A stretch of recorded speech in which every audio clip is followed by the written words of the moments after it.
I know you're quite passionate about this, but it is going to have to go back to 11 versus 11. Crap. Isn't it? Yeah. This is. Yeah. How worried are we about Sheffield United right now, or how happy are you? Thank you for having me. It's been a blast. What a place to start for you. Yeah, great. I think it is inevitable, me, that he gets sacked. Absolute coward. I'm more confident than that. You're going to It's going to be. be a draw. Really? You've seen how good we are this season. You're going to go there and win? We are going to do a deep dive now into Wrexham.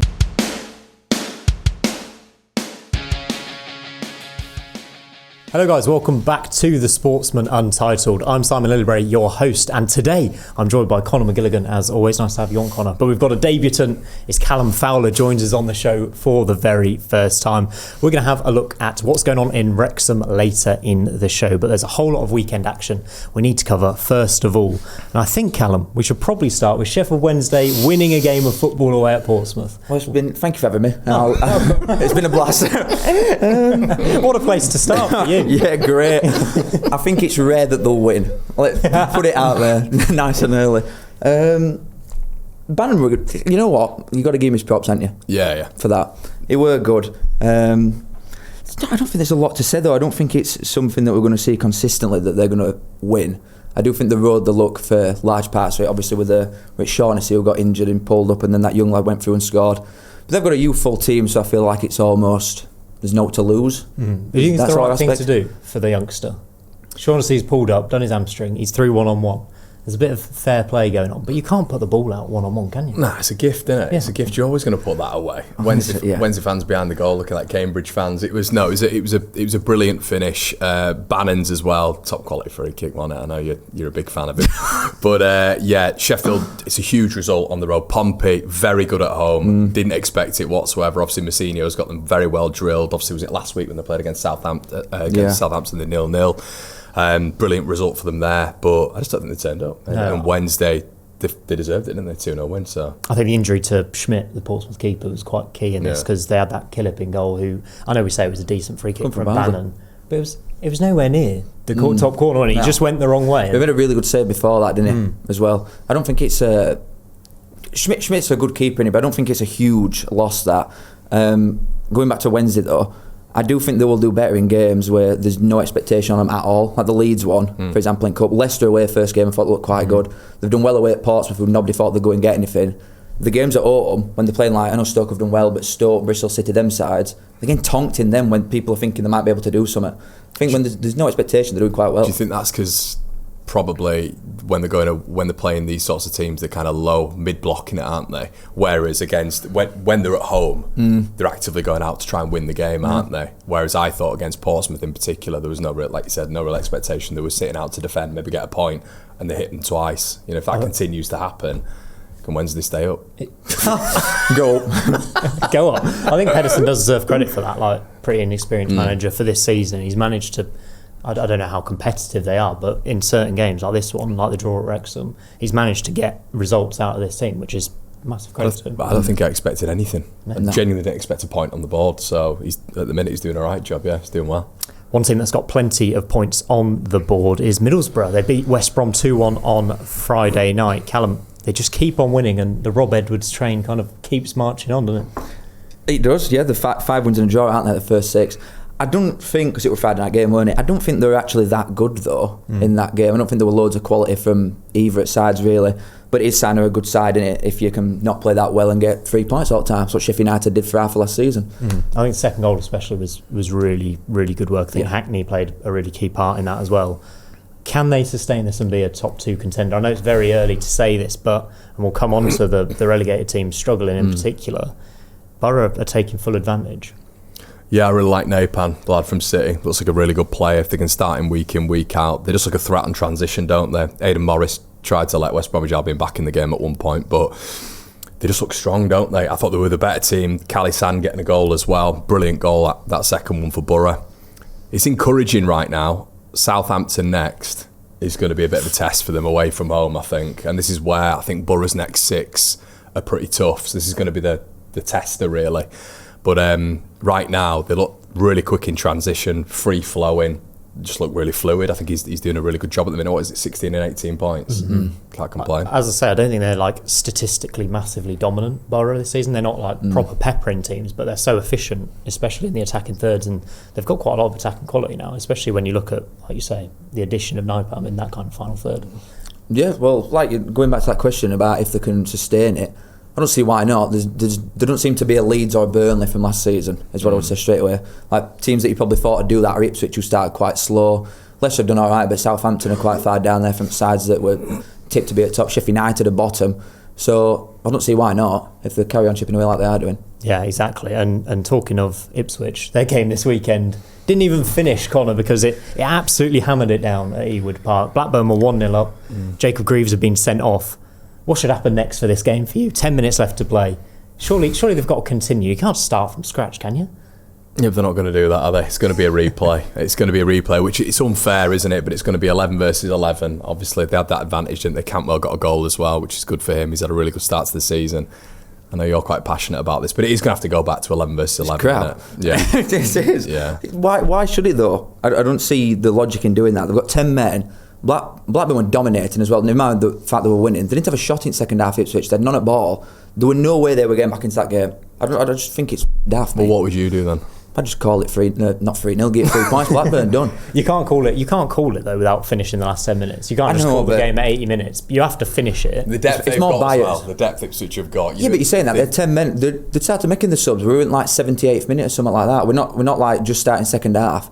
And from my own perspective, I remember we went to Plymouth before. This is years ago, just getting some Barnsley in there for next season, guys. We're not championship. How did you get on this weekend? Don't matter. we're 6 with a gear in hand. Went down to Plymouth. We're winning 4-1. It got called off in like 80th minute. Went back down and got battered. I just don't think it's a fair representation of what should happen really when Blackburn were massively dominant against 10 men. It's very difficult against a team like Ipswich with their squad depth as well. It's quite difficult to be like set up as you are with exactly the same players on the pitch. Depending on when this game's going to get rescheduled, there might be different injuries, there might be different things happening. It's so difficult that the game just stopped with 10 minutes to go. There's not a good solution. Well, really. what if Blackburn come back to play them and Todd Cantwell's out injured? It's massive, isn't it? Ipswich could go there and win 5-0. Yeah, they could, and they've got that. I mean, they've got the squad depth for that. There is probably a bigger likelihood that Ipswich will win that game over Blackburn. And then they could get promoted by 3 points. There you go. Yeah. You're going to upset somebody anyway, aren't you? But I just think with that little time left against 10 men when you're winning and dominating, I think you've got to take context into it. There's like 15 minutes max left. It's 100% going to be a replay though. Yeah, of course it is. But just from a fan's perspective and the logical one, I just don't think it should be. I think also there was storm warnings in the area, and I wonder if there was a possibility of just shifting the kick-off forward. If you knew that was going to come, the weather was saying that, just kick off at 1:30, 2 o'clock. Yeah. Make a late decision on that. Maybe that would be some sort of solution. They're coming up from miles away though, aren't they, Ipswich? It's hard to get them there in time. That's a very good point. That is a very good point. Conor, I'll come to you on the relegated teams because we also saw Hull 3, Southampton 1. Southampton 71% possession in this game. Couldn't make it count, similar to what we saw against Portsmouth. Will Still and Southampton haven't been good enough this season. I mean, I was tipping them to win the league, but 2 weeks ago they're playing direct long ball.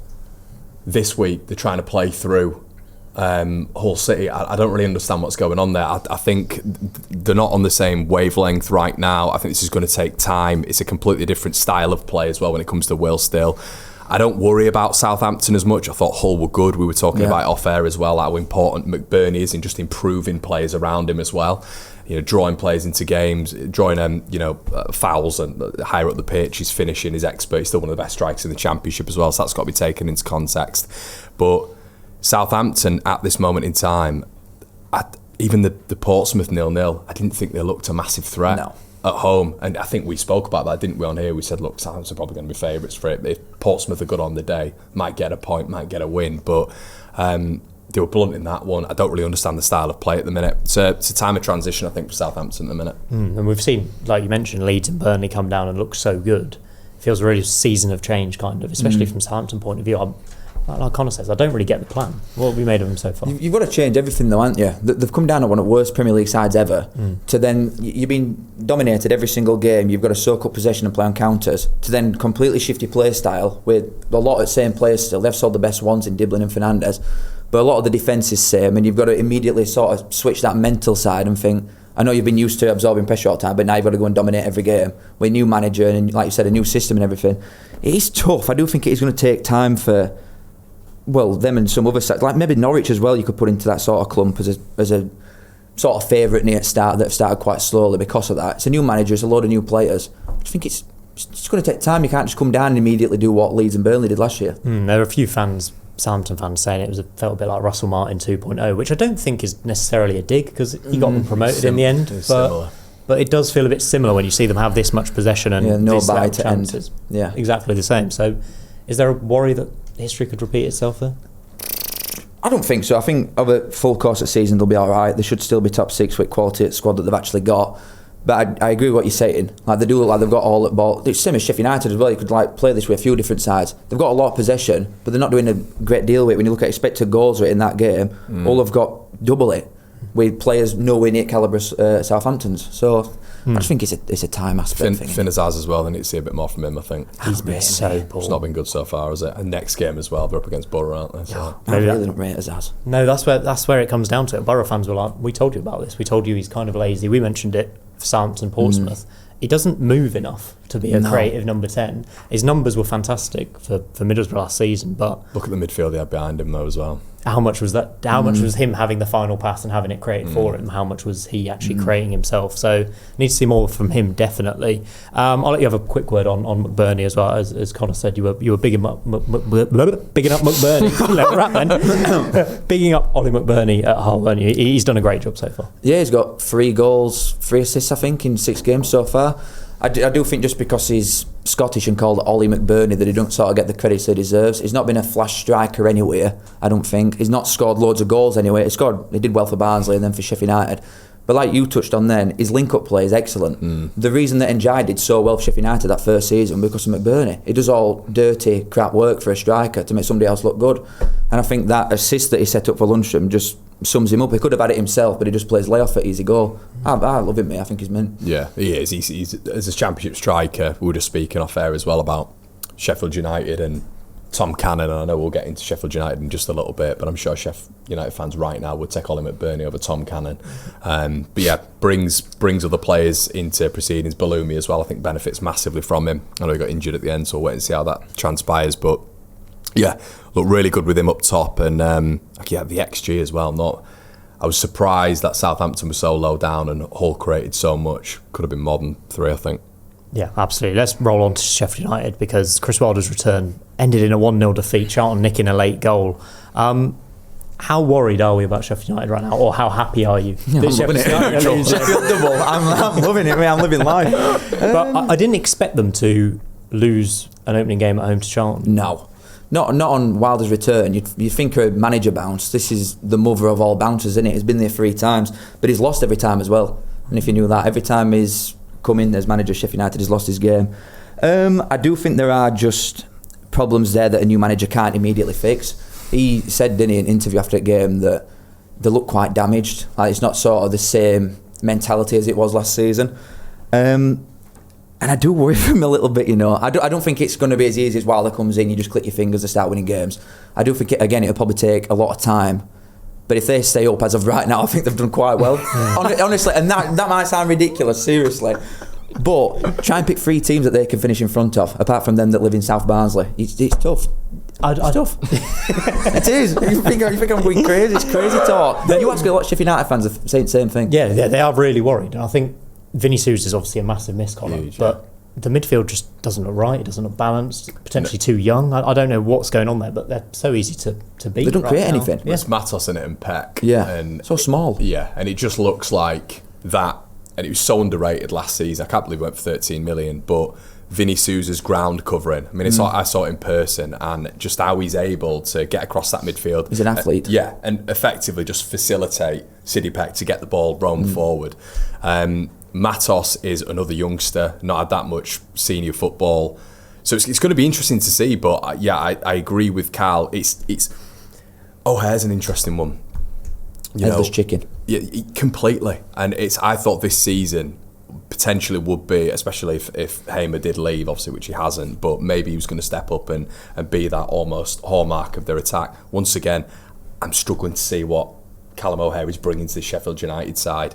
Tyrese Campbell as well. Is there going to be an over-reliance on him with the lack of effectiveness with Tom Cannon? I don't know. You're asking Tyrese Campbell to do what Tyrese Campbell did last season, which is his best season of his career again. So I don't know. They're creating nothing.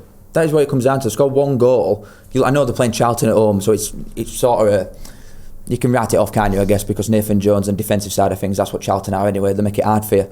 But in some other games, they've not exactly had a difficult start, and they've scored 1 goal. They're not creating anything. They look like they do quite well to get to front 3, but then they're just like, they look a bit hopeless, I think, once they get it to them players. I don't think Louis Barry's been No, he's not. No, he's amazing. It feels like all of those front 3 and those creative players like Callum O'Hare have just been underperforming this season. O'Hare, we've seen it for years at Coventry, 4 years. His numbers were never ever good enough in terms of assists and goals, but his pressing and off the ball work, you couldn't fault it.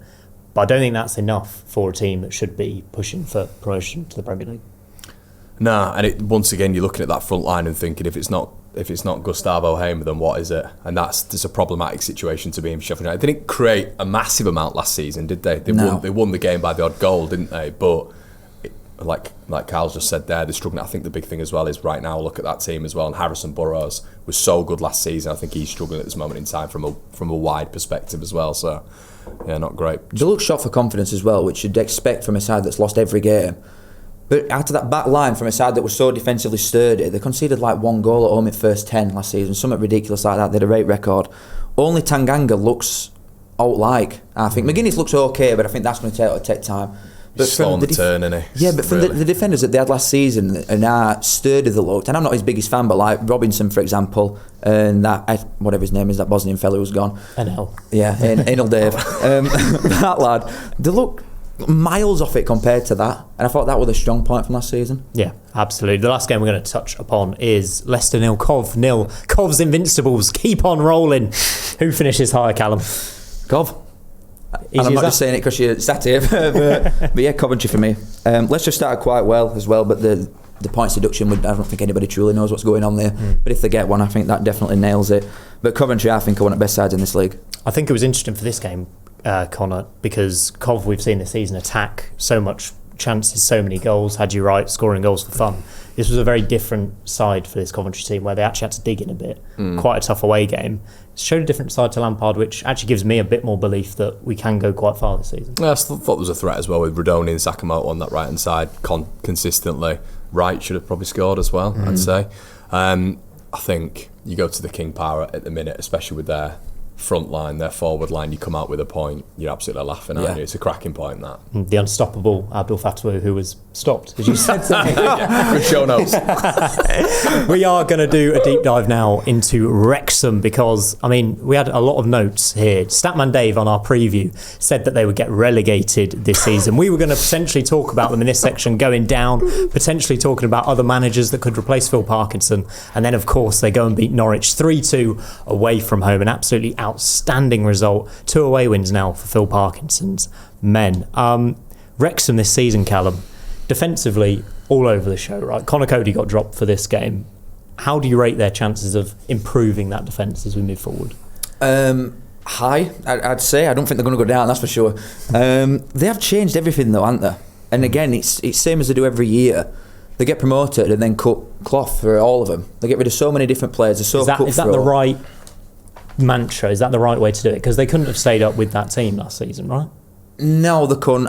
But saying that, I think they did well from the League 2 to League 1 season to be up and around it in January with that team that they had. I still don't think it was that cracking until January when they brought some lads in. But I think they've just maybe taken it one step too far, changing a full team in Championship. Like, I think that is a different level to League 1 and 2, obviously. But defensively, I think he's just trying to find his best team still. Obviously, dropping someone like Cody.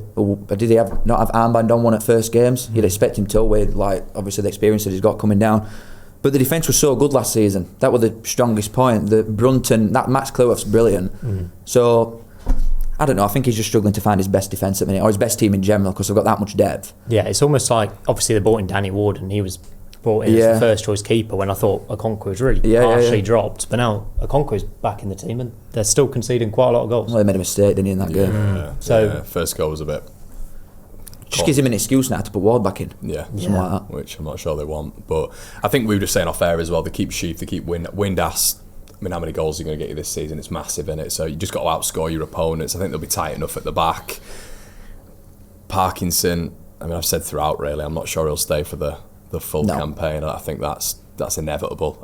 But there's a lot of really good managerial changes that they could make out there, which might make them a little bit tighter at the back. But they've got a lot going forward. You know, Kiefer Moore and Josh Windass at this level.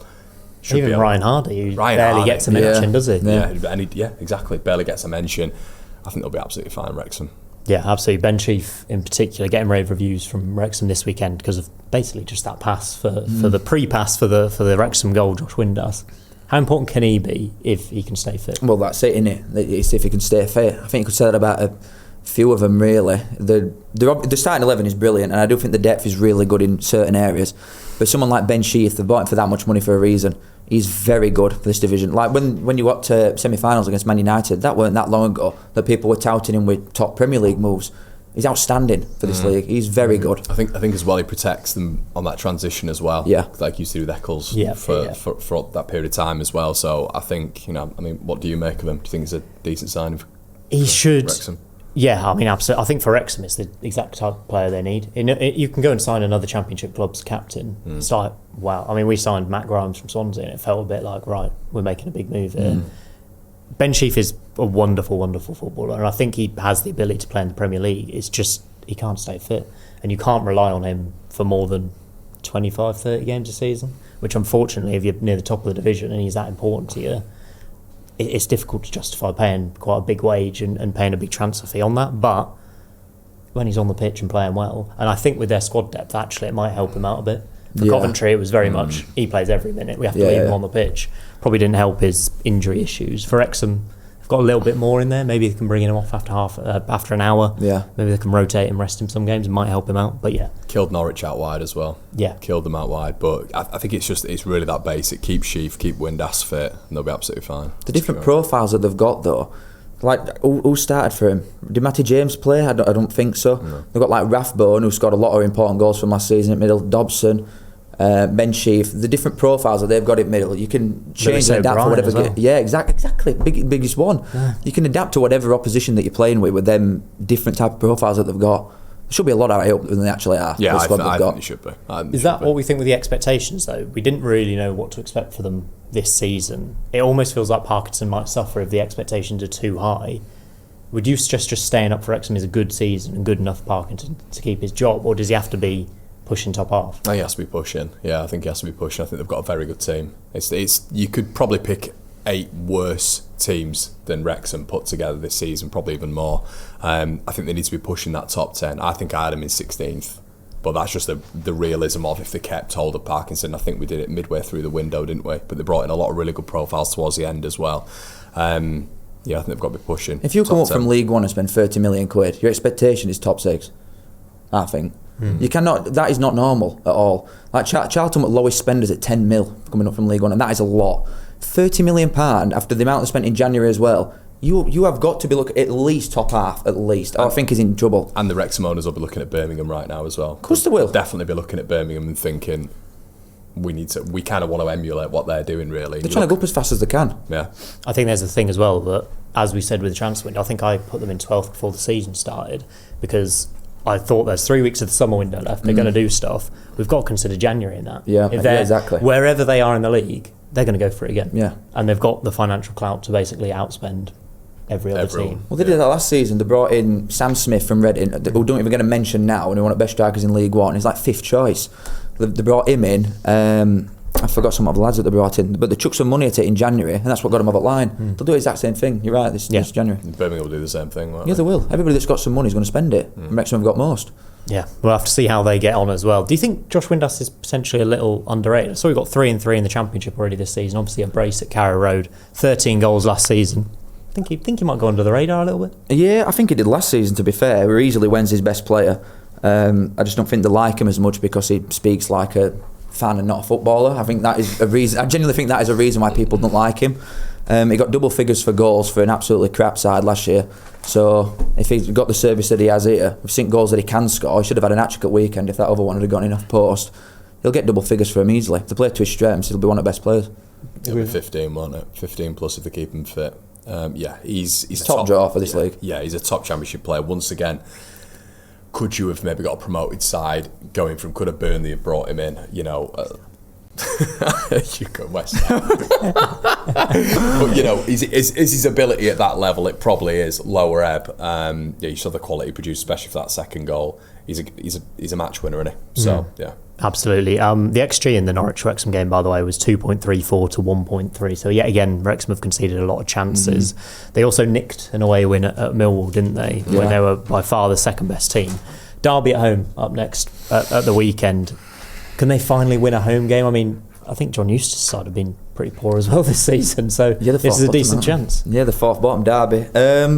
They look a bit leaky at back, though, I think. Derby. Yeah. Both of them are, though, aren't they? So. Well, yeah, but personnel-wise, you look at the forward line of Wrexham and just think better players wins games if it does just come down to that. If they're both quite leaky at back, when you've got Kiefer Moore and Windass, and then you can bring Hardy off bench and O'Brien and wing-backs that they've got, I'd probably say Wrexham would win that. Yeah, Derby look a bit leaky, don't they? They had 5 at the back again against Preston, and Preston was still able to correct chances at the weekend. Interesting with Eustace, in it, because you think at the back, Birmingham, Blackburn, he's been absolutely solid, hasn't he? And for Derby, obviously last season they were decent, they showed it up a little bit. But I'd favour Wrexham for that one as well. Absolutely. We'll have to see Parkinson pick up a few wins at home, because that is where the majority of fans watch the game, and it actually plays a bigger part than a lot of people think, rather than just nicking these away wins. What does Parkinson have to do? I know we mentioned it a little bit before. What is acceptable for Parkinson to keep his job? Is it a 12th top half finish?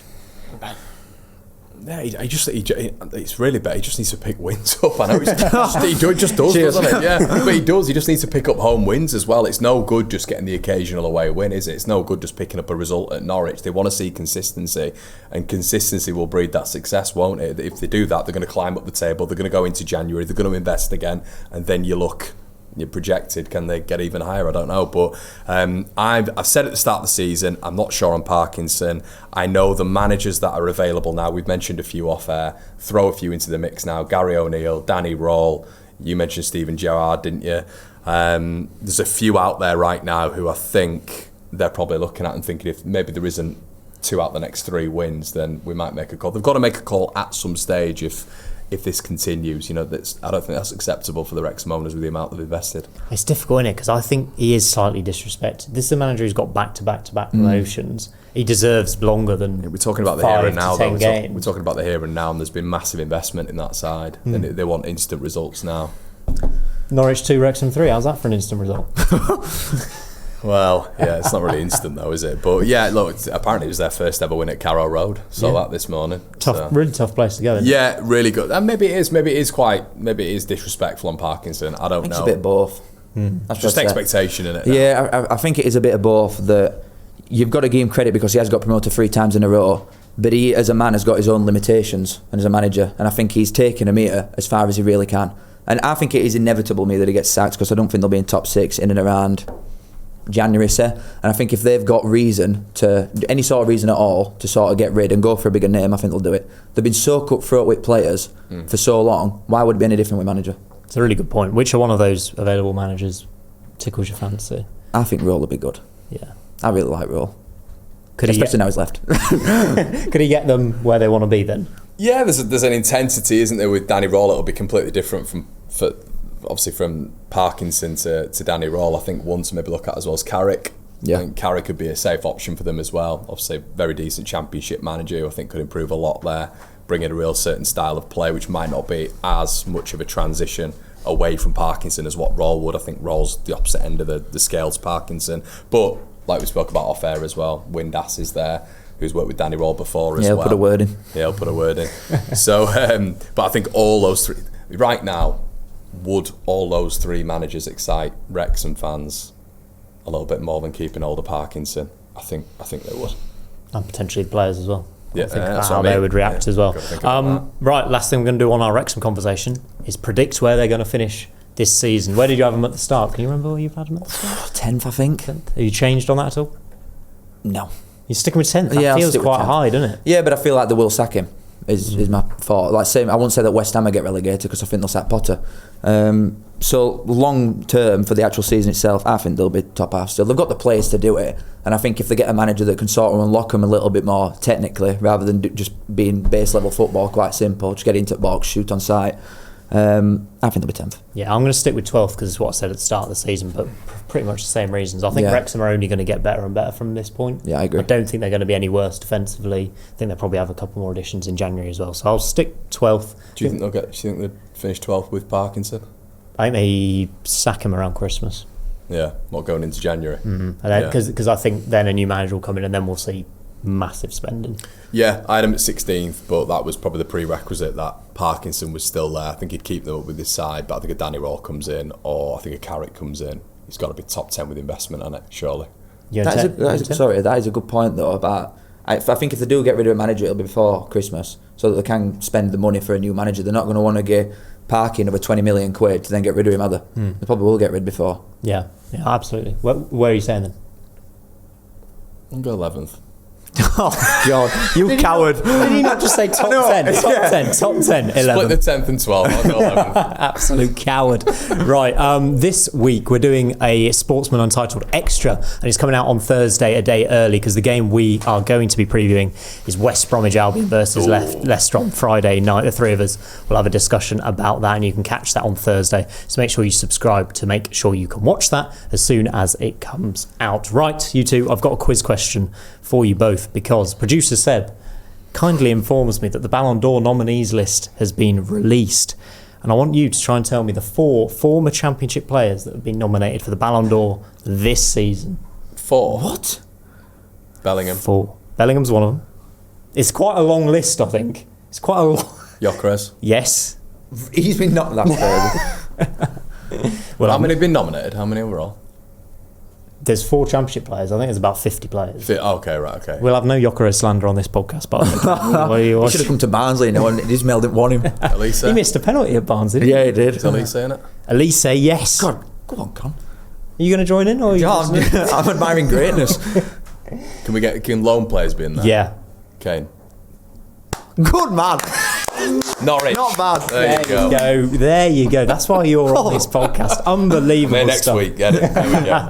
Now we're going to preview 3 of the big games coming up this weekend. Not West Brom Leicester. That's for our extra show. I'm going to start with Cov versus Birmingham. Sky Sports main event, 12:30 on Saturday. The Invincibles Cov at home against Birmingham. I mean, this is a really, really good game, Callum, on paper. Birmingham shown a little bit so far this season. Cov very good at home. Cov, by the way, under Frank Lampard, have only lost 2 home games since he came in the league, to Leeds and Burnley. So if you look at that home record, it's going to carry them a long way, right? Yeah, it's a very hard game to call that, innit? Birmingham went to Leicester, didn't they, not long ago, and lost 2-0. Lost 2-0, Coventry have been to Leicester and drawn.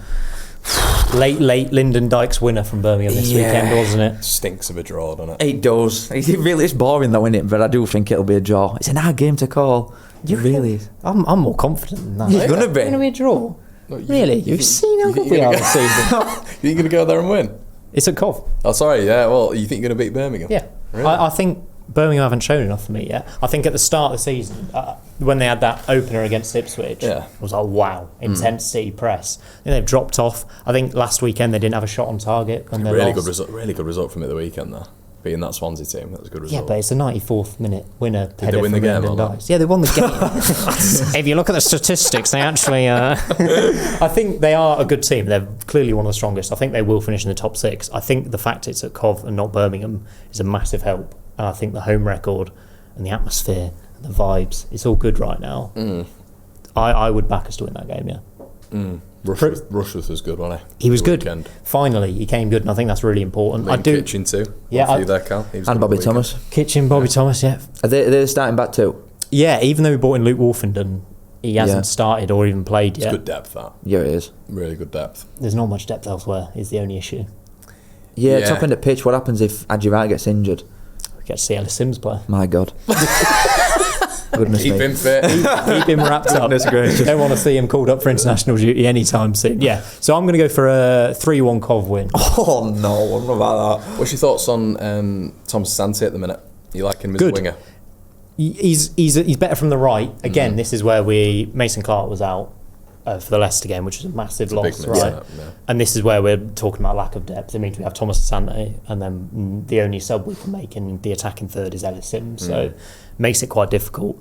He's been really good on the right, especially he's a bit more of a physical option than Sakamoto in the away games where sometimes he can struggle. But yeah, he's impressed me this season in terms of his goals, his work rate, bit more physicality, offers a little bit more than some of the other players. So yeah, Picked the top as a good team, aren't they, Cov? Yeah. Very It's good. a And very keeping good- Radoni as well, Yeah. massive. it's a very good starting 11. It's just Yeah, it is. I think Birmingham potentially have more squad depth. In I agree truth. with that as well. Yeah. We'll have I'll to say that. blow them away in the first hour. I'm and still then going to see go with what the happens. draw. 1-1 for me. Go. I think you've gaslit me into saying a country win. You just want to come back on the podcast. 8-0 Cov. I'll go 2-1 Cov. Yeah, thanks, mate. Massive done. win, that. Massive win. It's Yeah, a very, it will be. very big game. Another big game, though. We've already touched upon it. Southampton versus Middlesbrough. My word, 3 p.m. Conor, I'll come to you first here because the Finnazaz derby, isn't it? I mean, Southampton failed to impress so far. Middlesbrough, very impressive so far. Does this one go with the form book? No, I think Saints get something here. I think they do get something. I think they've got an abundance of quality, haven't they? Borough aren't just going to win every game. And this is going to be the big litmus test them down at Southampton. I know what I've said about them having a mix of playing style, direct, and then they try to play through opponents. I just think maybe the nick. I think I've been a bit Geneva here, but I think it's going to be another draw. I think that'd be a good. Would that be a good point for Borough? I'd probably say that's a good point down at Southampton. I know they're top of the form table at the minute. Borough and Southampton are where they are, but I think both teams would take a point. So yeah. Do you not feel like you're saying certain things about Middlesbrough all the time? Because I do. I don't think I've been overly impressed with him in any game, and they just keep winning. So I surely just go with form, but like you said, What do you think? Do you think they'll beat them? a little bit. Yeah. Southampton, like you said, they're just not offering a great deal. Is there a case where we look at Southampton as a team on paper and we judge that rather than what our eyes are seeing in I think that's what I'm reality? Because doing, I think you're like, Southampton have to come good at some At point. some Yeah. stage, yeah. But do they? Yeah. Yeah, good point. Yeah, Do they actually? You don't have to, do they? Because what we've seen so far, Middlesbrough haven't been amazing, but they've won so many games. Yeah. And they have been marginally the better team in most games they've Converse played. look good as well. I think I would back Middlesbrough to win this because I don't see Southampton, like you say, switch styles 1 week to the next. Bit of long ball, trying to play through, heavy possession. I don't know what they are right now, and It's I like don't think Luton, that's isn't good. it? It just feels like watching Luton when they went up.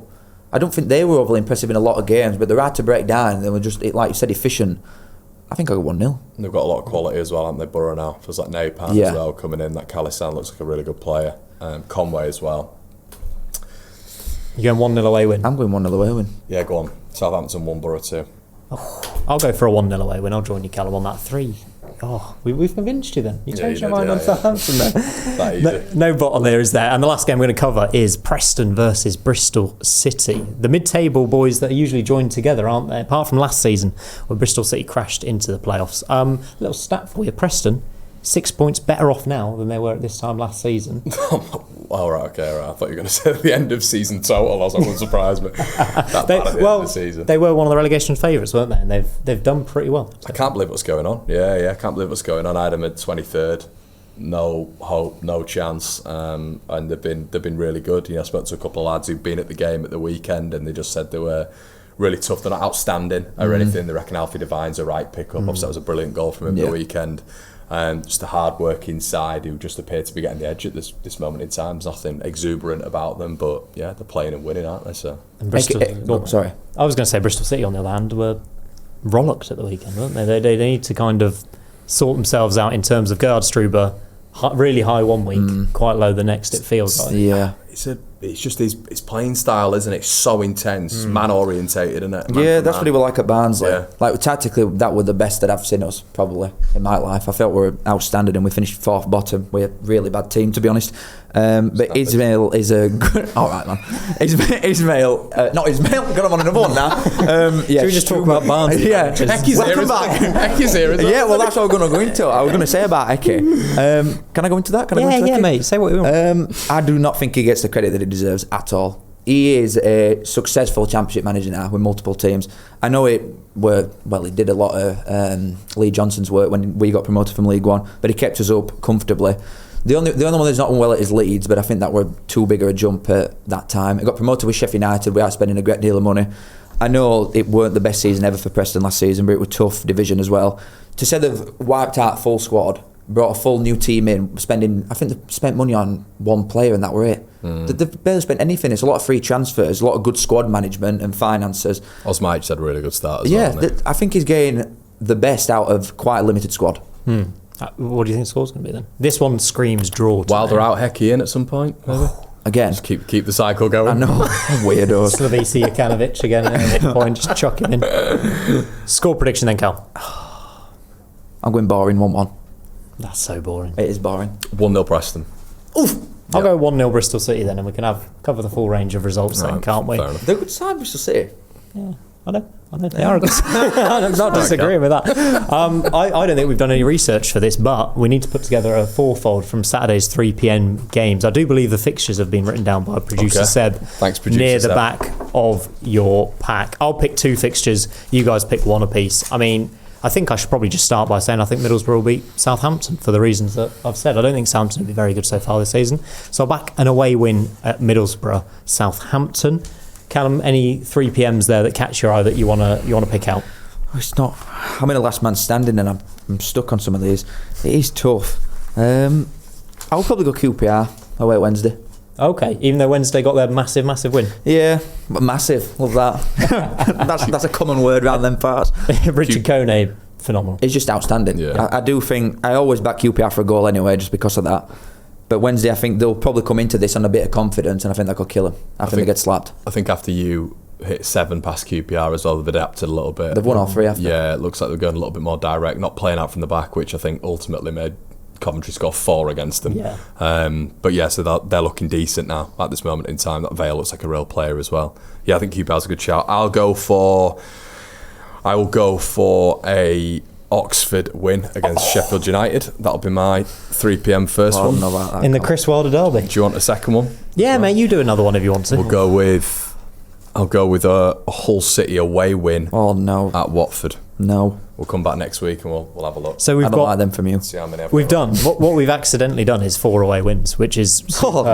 massive odds. We got oh no, sorry, you said Oxford to beat Sheffield United, didn't you? That's a home win. Yeah. We've got Hull to beat Watford away. We've got QPR to beat Wednesday away. We've got Middlesbrough to beat Southampton away. And we've got Oxford to add more misery to I wonder what the fourfold is for that then. I wonder how much you get back. Serious odds on that. Yeah. Serious odds on betfred.com. You can find the link down below for that fourfold. Right, that is all from us on today's show. Please make sure you like and subscribe. Make sure you stay tuned for West Brom Leicester preview coming your way on Thursday. Thank you very much, Callum. You got through your debut Thank you very much. very, very well. Thank you, Connor. As always, like and subscribe, and we'll see you next time on the Sportsman Untitled.